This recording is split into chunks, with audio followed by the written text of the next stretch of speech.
Teddy, darling, can you come in? Can you come in? Let's see. Yeah, how's that? Is that okay? Oh, hi, Teddy. Oh, there's a hello. Yeah, hey, great. All right, and I'm going to introduce our program. Are you ready, Teddy? Are you ready? Okay, that's good. All right. So, okay, and welcome to Pet Talk with me, Anna Isabel, and what's your name? There we go, Teddy. This is Teddy. And so it's Pet Talk with me, Anna, and Teddy. And today we are joined by somebody who is so inspiring to me. And I feel so honored that I have her here with me today. And it is Sindhoor Pangal. Hello, Sindhoor. Hi, thank you for having me over. And I love Teddy already. I've not met him in person, but I love him. Well, he is, I think, one of the great, well, if not the greatest joy, one of the greatest joys of our lives. And we have learned so much from him. And this is one of the reasons why your book is so interesting to me, because it is called Dog Knows Learning. Thank you so much, Teddy, darling. Thank you. I'm going to say that again. Dog Knows Learning How to Learn from Dogs. And you are a canine behavior consultant and a canine myotherapist. So I guess the first question I would ask is, how can we learn from our dogs and what can they teach us? I think the first step really to learning from anyone is having humility and an open mind. And I think that's really the biggest barrier for most of us, particularly when it comes to other animals, other species, or anybody that we see as less than ourselves. We instantly get into a role where we think that our job is to teach, our job is to guide, we are leaders. The kind of words we use to describe them, we call ourselves owners. And that kind of uses the human object paradigm where we're looking at the other as an object to be owned. And how can one learn from an object? But I think if we turn that around and look at it from a more of a animal paradigm where we look at ourselves as part of the animal kingdom, not more, not less, but just part of this network, this whole interconnectedness. I think there comes a great humility, and we recognize that there's something to learn from pretty much all living beings. We can learn a lot about basic things that we as humans don't do very well, which is, uh, you know, just how do we actually live in this interconnected world? Where is our role in it? How do we share space? Those kind of lessons are things that we can learn from all elements of nature. And from dogs, I think there's a lot to learn. So I think that attitude shift and that paradigm shift is really the first step. Then, of course, the other thing that goes very high. So we do a little workshop called Canine Essential 101. And the very first thing that I insist is, if you want to learn from dogs, you need to learn their language. You know, for instance, if you came over to my country and wanted to learn from, not about, but from my people, you want to learn their language first, in the language that they are able to express themselves to the best of their ability. They express the best of their knowledge is in something that's innate to them. And so I think learning the language of dogs, learning how they communicate, and giving room for complexity of thought, of emotion, not thinking of them as simplistic. I've seen a lot of people try to map uh, dog signals into human words and say, oh, does that signal mean this? That's really not the way to go. So we really have to, it's a kind of complete unraveling of what we know, and giving space for something that's completely novel and new, saying, okay, I'm going to sit back and observe and observe and observe, and maybe your language expresses ideas that are relevant to you that do not even have words in my language. And as somebody who's multilingual, I know this is true. For instance, there are a lot of Indian ideas. When I try to translate them into English, they simply do not. And that's because these are things that are relevant to us in our culture. And for you to understand that, a complete immersion is necessary. You need to let go of your worldview and enter my worldview with an open mind. So I think that is kind of the strongest tool that we can have in our tool belt when we want to understand animals. And of course, once we start learning, I think the first things that start revealing to ourselves is about their needs, their emotional needs. Dogs are very communicative about their emotional needs. And I think that's the first set of things that we start learning. But then you start looking deeper and you start looking longer, and you start realizing that there are life lessons for us. There are things that dogs do better than us. For instance, living in the moment, um, um, just, learning how to coexist. Um, um, just I think it's just such overwhelming number of things that I feel they are able to teach us and show us. So it's just the beginning of a wonderful journey, really. I remember some time ago talking to someone and saying, nothing prepared me for the depth of change that Teddy was going to have on me. And she said to me, she said, well, dogs don't have to change you that much. and I and I thought, oh, I think you may well have missed my point here. And an opportunity as well, because I think that living with every one of the animals I've lived with, and my journey with animals began with a budgie, a parakeet, a long time ago, followed by 3 cats in consecutive order. I've never had more than one at once, and now Teddy. And I can honestly say that each and every one of those experiences, I think, has contributed to me being a more humane human being. So this is really important, and Teddy particularly. And I, in the introduction in your book, or the first chapter, I can't remember which it was, but you talk about your first dog as an adult, and how you had an idea of what being a dog parent was about. And I can remember having done loads of reading, loads of preparation, and nothing prepared me for this bundle of impulse and love and excitement when he first arrived. So it one of the things that I very quickly realized is that he had a mind of his own. And I had a choice. I was either going to work with him, or I was going to crush him. And there was no way I was going to crush him. So I learned to watch and listen. And my biggest wish in that first year was to learn his language. And he is far better, even now, at understanding our language than I'm understanding his. I'm still in my infancy of understanding.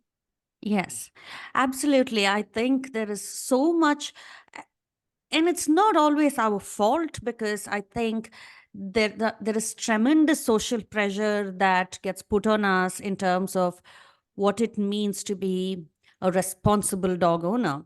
But I think that goes back to the idea of the human object paradigm, which is we're putting ourselves on a pedestal, and you own this dog, or you own this house or this car, and this is how you responsibly drive, or this is how you are a responsible neighbor.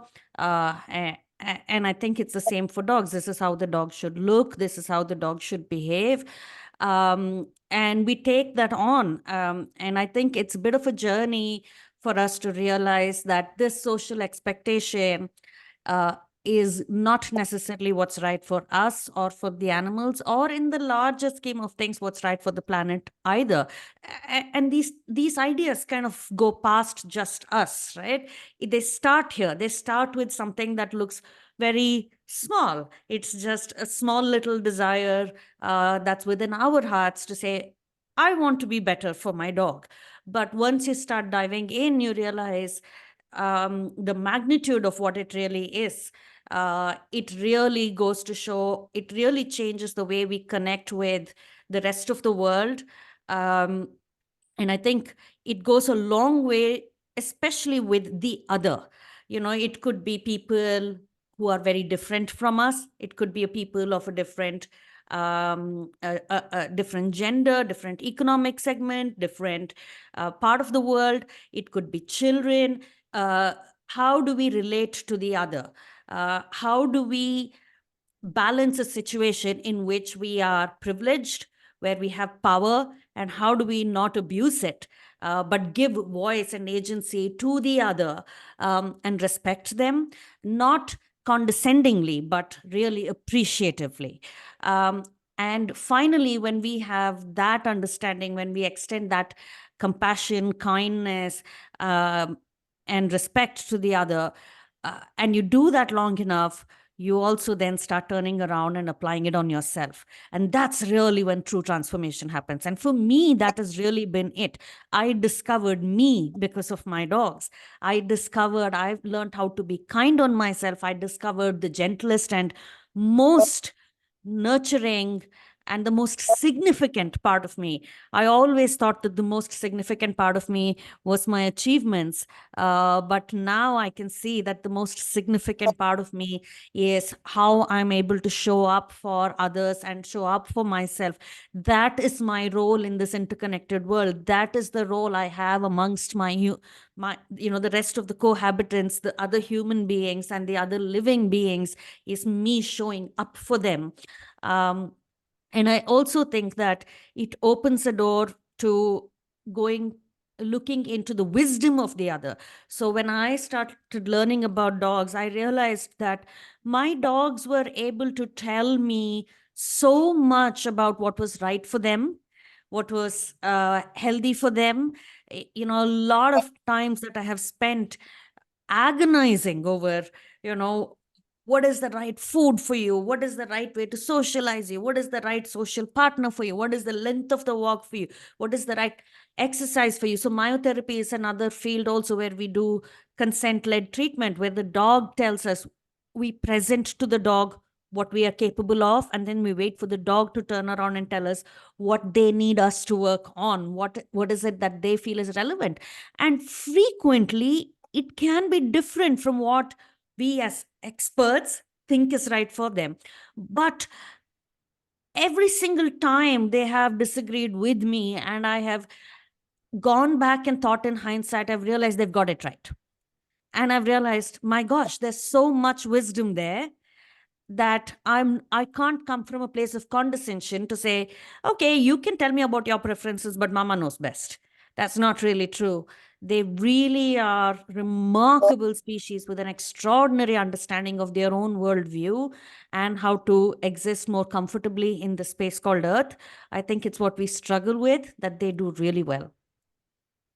You mentioned so many things that I wanted to come back to, but you used the word humility right at the start. And I think that is absolutely fundamental. We need to understand that we do not have a monopoly on wisdom. In fact, that would be a contradiction of the word wisdom. To assume that we have a monopoly on wisdom is very unwise. So we need to have that humility that we don't know everything. And it's funny because I always feel that nobody could tell me more about Teddy than me, except Teddy. So that's really important. Unfortunately, I'm not as good at understanding him as I would like to be.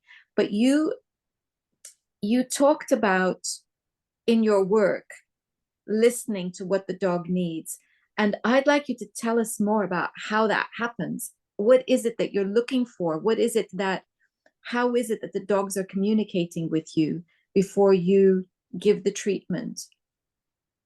I think that is going to be, and that's the reason why you never, one of the things that I actually tell my students is, this is when they complete my course, I tell them this is not the end of the learning journey, this is the beginning, because now I have given you tools. So and then you work from here to figure out what your language, what your communication is going to be, and that is going to be personalized. It is going to be, every individual has different ways of communicating. You and I could say the same thing, but we could say it very differently. And I think that's true of dogs too. So, for instance, when I'm doing myotherapy, which is a very hands-on treatment, their communication is quite embodied in that they will actually present to me this part of me that they want me to work on. So again, it's a two-way communication. So I established basically that I'm here and I'm going to sit here. And if you come and lay in front of me, I will treat you. If you get up and walk away, I will not. And I used to have a very specific mat that I would put out for them. And within a few seconds or a few minutes, they get it. They get it. Ah, okay. So if I come and sit there, you're going to put your hands on me. And what is it that you're going to do? And then I show them what I can do. And I usually will start with the area that I know is likely to be least painful for them. That's an area that they're going to be least worried about. And I say, okay, this is what I can do. Now, why don't you take a walk, think about it, and tell me if you want more. And it's very simple. They will come back if they want more because they know what I'm doing, and they will come back. And I have had dogs. I have had not only dogs that I worked on, I've also had dogs that observe that I've been working on one dog and then say, oh, that's what you do on the mat. I'm next. And they come and they sit right behind waiting for this. That's my dad's cat who's yelling at me. And then they will turn and show the part of their body that they want me to work on. And they will work with the pressure. They might lean in more towards my hand, saying, harder, go a little harder, or move away with, I'm not so sure about it. But that apart, there are also more subtle signs. So, for instance, if I'm working on a particular area and heading towards something that might bother them, uh, their breathing might change. It might get more rapid. The pupils may dilate. So I will, or their body stiffens. Then you know that you're getting somewhere that's uncomfortable. And I slow down and I let them think about it. And I see if they still want me to be working on them. If not, and so every dog is really going to do things a little differently. I've been staying at my father's house for a little bit, and there's a cat down, two cats here, and one of them, I realized he doesn't like me touching him, and well, sometimes he does, sometimes he doesn't, and his way of saying he doesn't like touch is he goes flick with his tail, just one flick. That one flick seems to be, and I had no idea. I don't know anything about cat behavior or language, but I did realize over the last few days that one flick meant, nah, leave me alone, go away. And of course, we do calming signals. We learn about the different signals that dogs use to communicate. But there again, there's going to be variation. Just the way you and I could choose to use words differently, dogs will use their words differently. What does that mean with that dog is something that you establish over time. Yes, I remember the flicks of the tails with cats. It's definitely I'm getting irritated now. Stop. So yes, um, that is absolutely wonderful. I was listening again and thinking about ancient principles of healing, and in particular because of medical astrology, which I've been studying of late, and the idea that you can treat by antipathy and by sympathy, but the preference is always to go through sympathy. And so here we, to me, this is the epitome of sympathy, because you're listening to the animal as the animal says to you, not there but here. And I can hear some people saying, yes, but sometimes you have to challenge, and that might be true, but you still have to have consent, I think. Yeah. This is something that I used to think as well. I used to think that, well, sometimes you just have to do things that they do not like. But there are two things I learned along the way. With hands-on myotherapy work, I realized that you can always find ways to do it that works for them, and that's I think that is the skill, I think, of a hands-on practitioner. You can do a massage, or you can do your extensions and things like that that work for the dog versus that doesn't work for the dog. And if you dive a little deeper into this, you realize that if you're doing treatments that are not really working for the dog, especially at the myofascial level, their muscles are going to tighten up, which gives room for more injury. So you really want them to remain relaxed through the myotherapy session. Just like, a masseuse will tell you that you can have a good masseuse who's able to work through all your hard parts without making you feel terrible about it. And there are just tricks to it. You work around the area, you work more gently, and it starts really feeling good, because as the body starts healing, it can start feeling good. So that's the technical aspect of it. But then there are times when I've had to do medical interventions. For instance, you were talking about Nishi, my first dog, who met with an accident, and I had to take her to the vet, and they were poking her and prodding her and cutting her open, and there's no way to do those things without the dog experiencing distress. But I think this is where the role of attachment and secure base comes in, and trust comes in. Because I would tell her, I would literally, and at that time I didn't know much about dogs.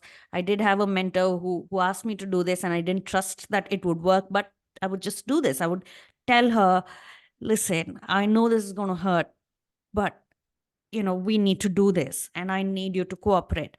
And I'm sure they didn't understand the words, but I am still at awe at how they understand what was necessary.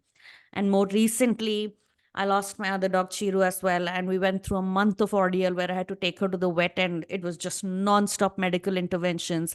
And my goodness, that dog blew me away with how much she cooperated. She just showed up, and she just trusted me. And every time, I just had to be there comforting her, saying, I'm still here. This is still a decision that I am supporting on your behalf, so please stay with me. And she did. I never had to muzzle this dog, and never had to pin her down. We drew blood, we drained abscess, we gave her intravenous fluid, and she just cooperated through all of that. And I think uh, it is a rite of passage. Not everybody is going to get there overnight, but I think we can aspire to get there. And dogs are, I mean, there's study after study after study that shows that they have an extraordinary ability to be cooperative with us, put themselves in cooperative situations. They suspend their own judgment in favor of our judgment. They follow our directions quite easily. They find us as a secure base. And when we are around as a secure base, they're able to explore more. They're able to deal with stress more. These are all quantitative studies. This is not just some, something that I'm talking. This is just my ideas. And so when we bring all those ideas together uh, with what are called softer ideas, right, of compassion and love, I think we can see that we can get into a relationship of cooperation of this kind. I think the key word there that you used was trust. And it really is about building trust. But in I Teddy is not overly keen on being handled. I call it being handled with intention. So he loves cuddles, he loves kisses, he loves stroking. But the minute you want to examine him, then that's a whole different ball game. But we have an understanding, and the understanding is that I'm allowed to examine him if he's in the bathtub and he's getting washed after he's got muddy on a walk. So this is when, if I have to do anything, that's what we do. And recently he got a splinter on one of his legs, and we were actually on holiday, and getting to a vet was going to be difficult. And in any case, I would rather avoid the vet if I could, and find other ways of dealing with things if possible, for his sake.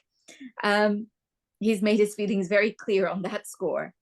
But what I did was he didn't want me to look at the area where the splinter was, and he did not want me to touch the splinter. And I said, darling, you're going to have to let me have a look, because otherwise we have to go to the vet. And he just stopped. He was in the bathtub, he just stopped, and all I did was I washed the area. I couldn't remove the splinter, but I put lavender oil on there because I know that it's an anti-inflammatory.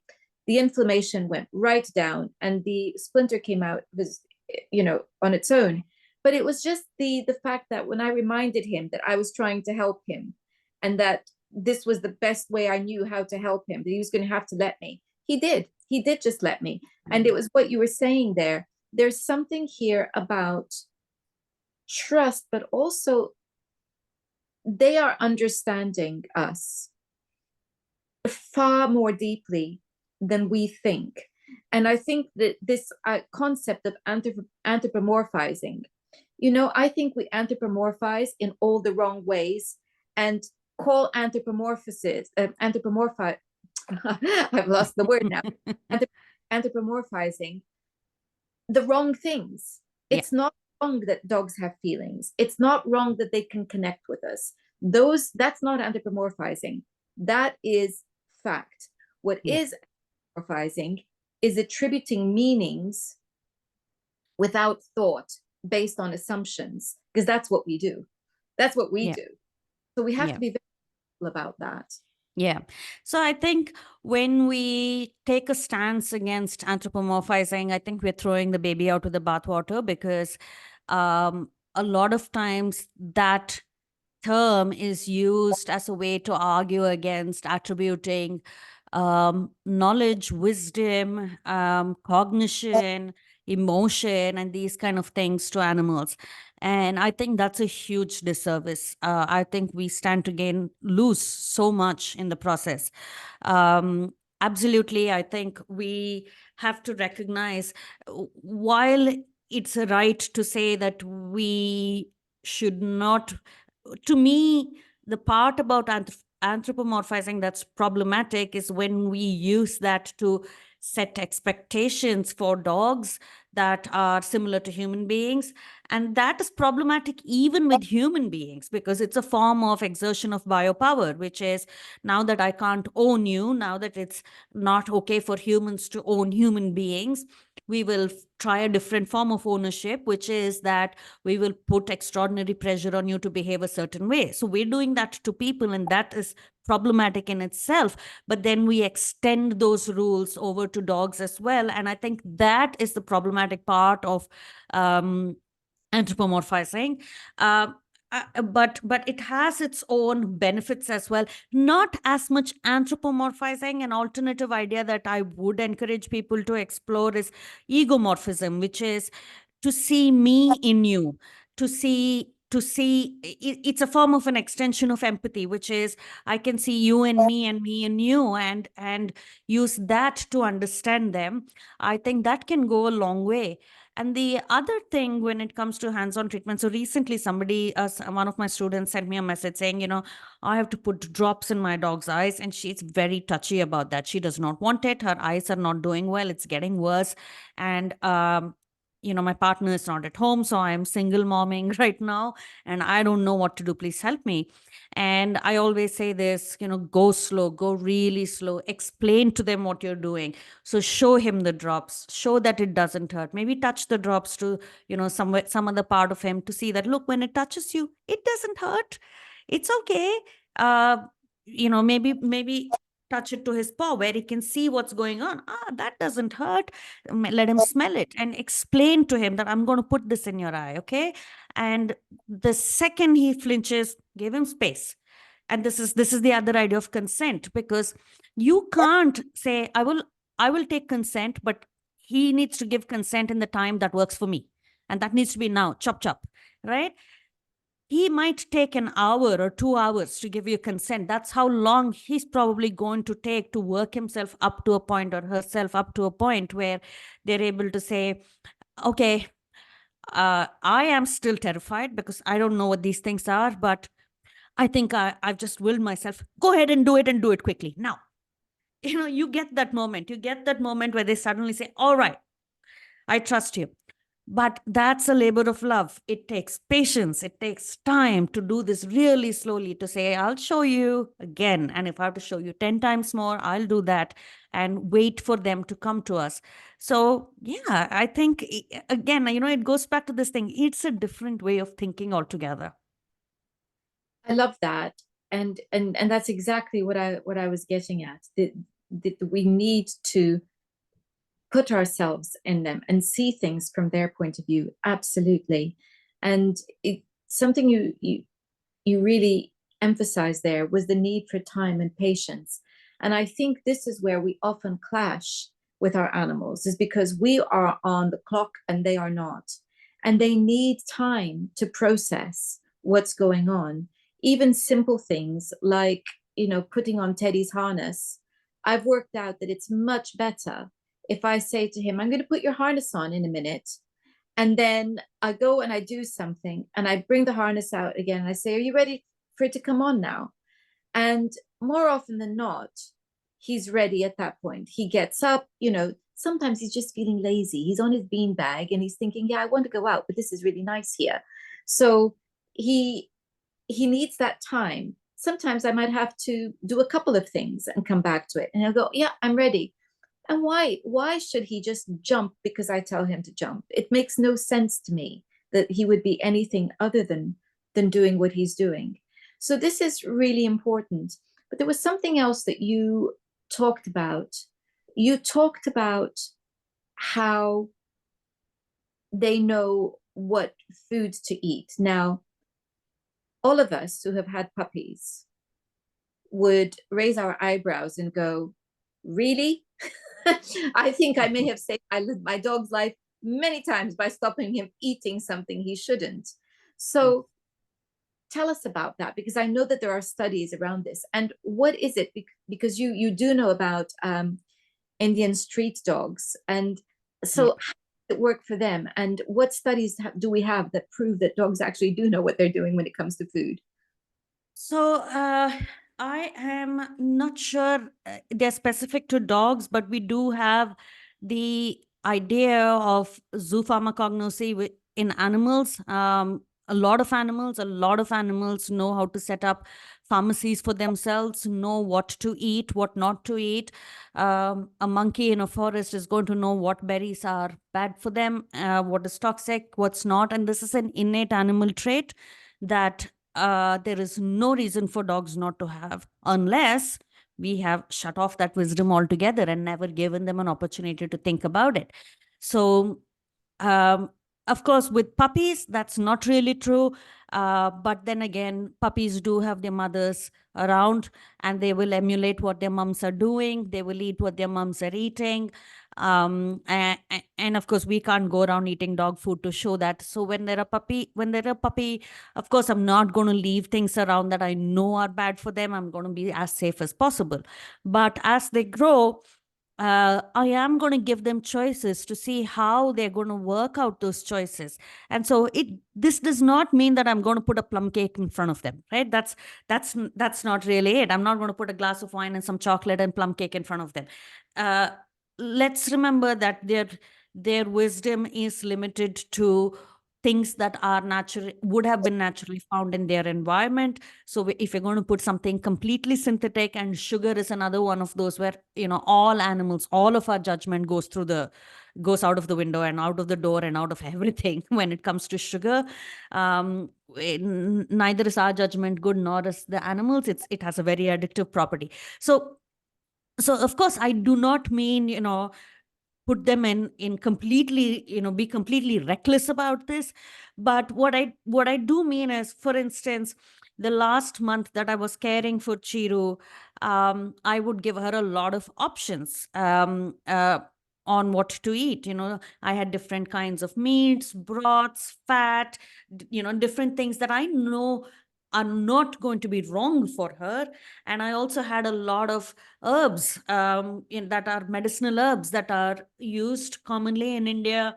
And I would offer them to her, and she would selectively choose and eat what she felt was right for her. And then I would go back and research on that, and invariably her choices were always right. Is this the right kind of meat to be eating, given that I have this condition, my liver is hurting? Or when you offer medicinal herbs, what is the right herb for me at this point? And interestingly, that might be different, especially when we offer herbs and essential oils.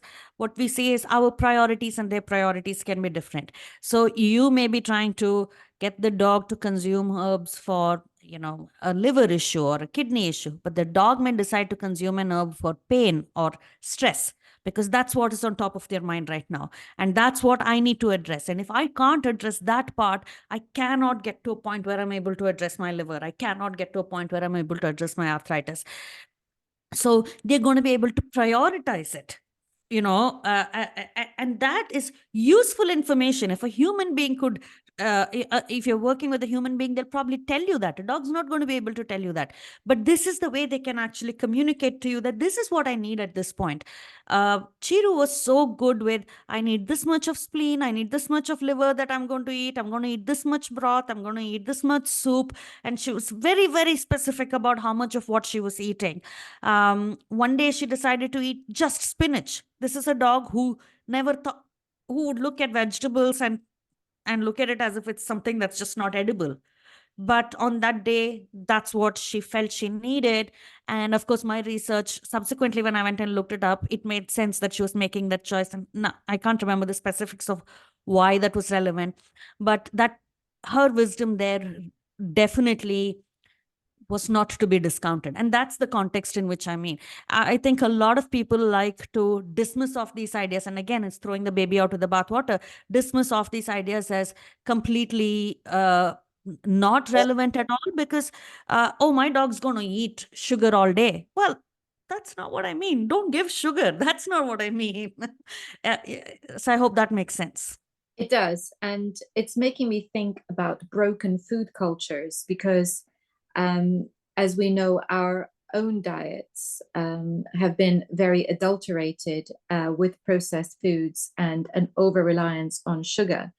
And clearly, if that can happen to us, that can happen to animals too, particularly as they are in the case of domestic animals, they are reliant on us to provide them with food.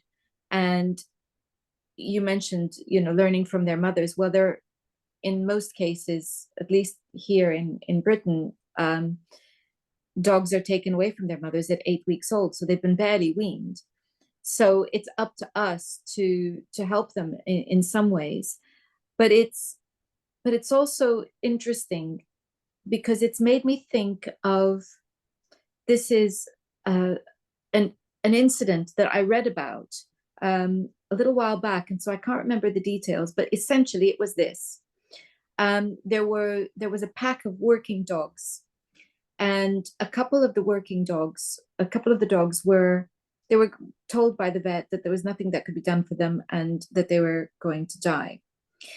But the man who had them knew an alternative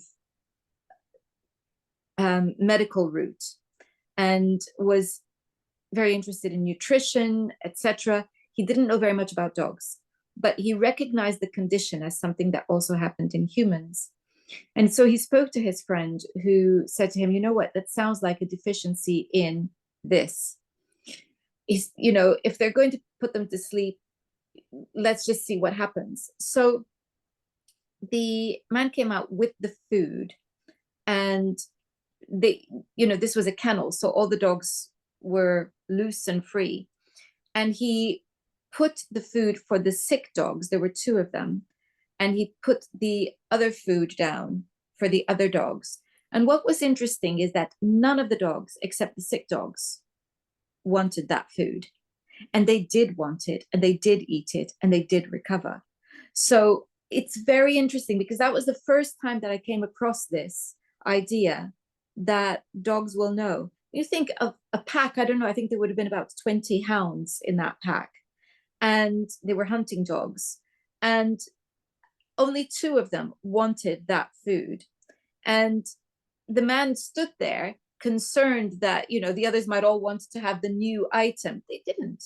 They really didn't. So it's just very interesting, your experience as well. The spinach, I think, was very telling. Yeah. Teddy loves grass. I still don't know why he loves Yeah. grass. He's always loved grass. It doesn't make him ill, so I don't see why I should stop him eating. Yeah. Yeah. Well, it really should not be that surprising to us, because we, through evolution, we do have the necessary feedback systems in us to tell us. So if your body needs water, then the body will tell you that by making you feel thirsty. If your body and that actually extends, there is more nuance in it. If your body, so it will show in the form of cravings. So if your body needs more of something or the other, you can continue to feel hungry. And if you're offered food with more ingredients that you need, more components that you need, that is going to be more tempting to you. But I think the problem with us human beings, like you said, broken food cultures, is that we have shut off that conversation within ourselves. Our biological feedback is something that we've completely shut off, and we're overloading it with sugar nonstop. But one thing, and I think this is something that's picking up around the world, which is called intuitive eating. That is, the more you start feeding your body healthy, and the more you start listening to your body, you actually start hearing what it is that the body needs. And I don't mean it's going to be a voice in the head, right? But it is going to be a craving. You are going to gravitate towards more of certain kinds. That is provided you have, let's say you have 4 options that are all healthy, but with different ingredients in each of them, different minerals in each and things like that. Then your body will actually tell you, this is what hits the spot. That's what we mean by hit the spot, right? So that feedback is there, and animals are way more in tune with their body than we are. So it should absolutely not be surprising that they have this in them. It should not, it should not be disbelievable at all. In fact, a lot of very ancient medicine, when it started out with human beings observing animals consuming medicinal plants and medicinal minerals during different ailments, and learning from that and adding it into their repertoire. We learned from them, and now suddenly we think that they're simply not capable of it. I think that's just plain arrogance. So I think it's actually more than arrogance. I think it's also that because we have stopped listening to our bodies, and we have discounted the role of intuition in life, we fail to recognize its value, and therefore we fail to recognize its value in other species who are really good at doing it. So I think there's a number of issues here, and I think arrogance is part of it, but not the entire picture. I think we just have discounted it, Yeah. in this arrogant belief that logic is everything, and Yeah. actually logic is not everything. Yeah. So talking about the body and the body telling us what it needs, I guess sleep is the other one that is really important. So not all dogs sleep the same amount of time, and I can remember reading before Teddy came along that puppies need a lot of sleep. And I can tell you, my puppy was not interested in sleep, not until it he was just such an excited bundle, and I really worked to help him to be calm, because everything excited him. And I kind of introduced the notion of nap time, which actually wasn't really nap time, because he would it was more a case of, okay, this is a time in which we're going to sit quietly. And then that became nap time. Because he thought, oh, well, if we're not doing anything, maybe I might as well just have a little sleep, that kind of thing. And bedtime, thankfully, he was always good about bedtime. But what is it that dogs generally need in terms of sleep? So it's the estimate stands around 12 to 14 hours is what dogs need in terms of sleep. And that number is arrived at largely based on the amount of REM sleep that dogs have, which is about half of what we have. And so they need kind of double the amount of sleep that we need. And that's kind of the estimate. But like you said, the amount of sleep is definitely going to be different but with each individual and different parts of their life, different days. However, I think the same set of things that impact our sleep, most of us have terrible sleep. We just don't sleep the right way. We don't sleep enough. We don't get enough quality sleep, even if we get the number of hours. And we're not able to fall asleep. We're not sleeping at the right time. We're not waking up at the right time. We're sleepy during the day and all kinds of stuff.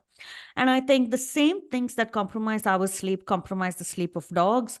So one of the things that um, an example that comes to mind is my students were complaining about a dog that had kind of come into their office. He was a streetie, but he was kind of a street dog, but was spending time in the office, and he wasn't sleeping enough. And because he wasn't sleeping enough, he was also being very hyperactive. So this is a very vicious cycle. Hyperactive dogs tend not to be able to sleep, and because they're not able to sleep, they tend to get hyperactive. They can have a lot of destructive behavior. They can be nipping, chewing people, all kinds of behaviors that can actually vanish just with increasing sleep. So that's one of the things that the graduates from Barks, one of the first things that many of them do when they start a consultation is they do a sleep study on the dog to find out how much the dog is sleeping and start tracking that as a barometer for whether the different things that we're doing is actually helping the dog. Because if they're able to get themselves calmer, if they're able to emotionally regulate themselves, they are going to be able to sleep better and sleep longer and sleep deeper.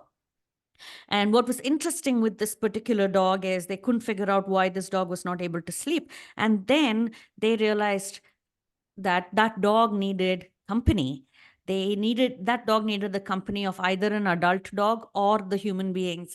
And they had to go in there and sit with the dog, like you said, doing nothing. And we didn't train the dog to do anything. So all she did was go there, sit in that room, and do nothing. Just relax, calm down, put laptop away, not getting worked up, because you're so tuned into our energy that if you're going to be stressed out on your laptop working, that's not conducive either. So she would just sit there and meditate, and the dog would fall asleep. Or that dog was in the company of another adult dog, because dogs are social sleepers. So social company is necessary. You cannot do activities during the day that is getting them all hyper aroused all the time and then expect that they're going to fall asleep. That's not going to happen either. At the same time, you have to engage the brain enough. So most people do this the other way around. They over engage the body and under engage the brain. You have to give them activity for the brain to do, but don't do too much with the body. Do more kind of balance exercises and um, uh, tactile touch and those kind of work with the body to build muscle and build balance, but not too much running back and forth, not too much chasing all over the place. So and this is what we see with street dogs, this is how they spend their time, this is how they use their bodies and mind. And if the mind is worked out enough and the body is not pushed too far, and you don't have a whole load of cortisol that's from the day that you have to work through, then you're going to be able to fall asleep. And the other thing, of course, is our own activity. If you're going to be up all night, if you're going to be watching TV all night, you have blue light all over the place, your dog's not going to be able to fall asleep either. So we do try to see if we can create quiet times in the house. If there are multiple people in the house, can we have maybe an hour a day where everybody is focused on sitting at their desk? Nobody, otherwise, one person or the other is walking all over the place and the dog's not getting much sleep. So we try to see what is it that is hampering that dog's sleep? What might be getting in the way of that dog's sleep? And increasing, as the dog starts increasing sleep, that to us is an indicator. Then something I'm doing the rest of the day is right. This is working. So let's go back and examine. So I prefer not to impose sleep on dogs, but rather fix the day, and that will reflect in the amount of sleep that the dog is getting, and use that as feedback to say, okay, I think I'm doing things right.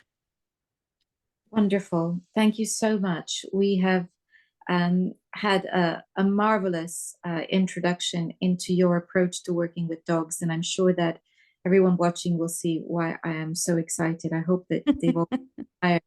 And the book that we have been talking about, once again, is called Dog Knows, and it's learning how to learn from dogs. I'll be putting a link to that in the description box. Sindhoor, if people want to find out more about your work and would like to work with you, how do they do that? So our website is probably the best place to go. It's www.barks.com, BHARCS, barks.com. And of course, there's my book. We are also on Facebook and YouTube and Instagram as Barks Education. And I think the best introduction to our way of doing things is our workshop, Canine Essential 101. It's a 20-hour workshop that is self-paced. And the idea is we give you all these ideas, communication, attachment, reassuring them, lifestyle management and changes, and the kind of equipment. We cover all of those in those 20 hours. So all my ideas is kind of packed into those 20 hours. That's fantastic. And I wish I had had that before Teddy arrived. But even at 8, I believe there is so much more I could learn. Absolutely. Absolutely. It's a Thank non-stop journey. There isn't a beginning and an end. So every day we learn and strive to be a little bit more available, a little bit kinder, and that's his life. It is. And what I would say is that the more I do that, the closer we become. And Yes. the more he gives me, and the more I give him. And it's just I never think that Teddy and I could get closer, and then we get closer because we've been so close from the beginning, but we get closer all the time, and it's Yeah, that's magic. beautiful. I wish for every dog who lives in a home, that Yes. would be the way they feel too. So Yeah. thank you for all your wonderful inspiration and for your time today. It's been my pleasure. Thank you so much for having me. And thank you for your patience. Thank you all for watching. And I am unsure who we have up next, but I know that we are going to be talking about a lot more, including more on communication and how dogs listen to us. Until next time, goodbye.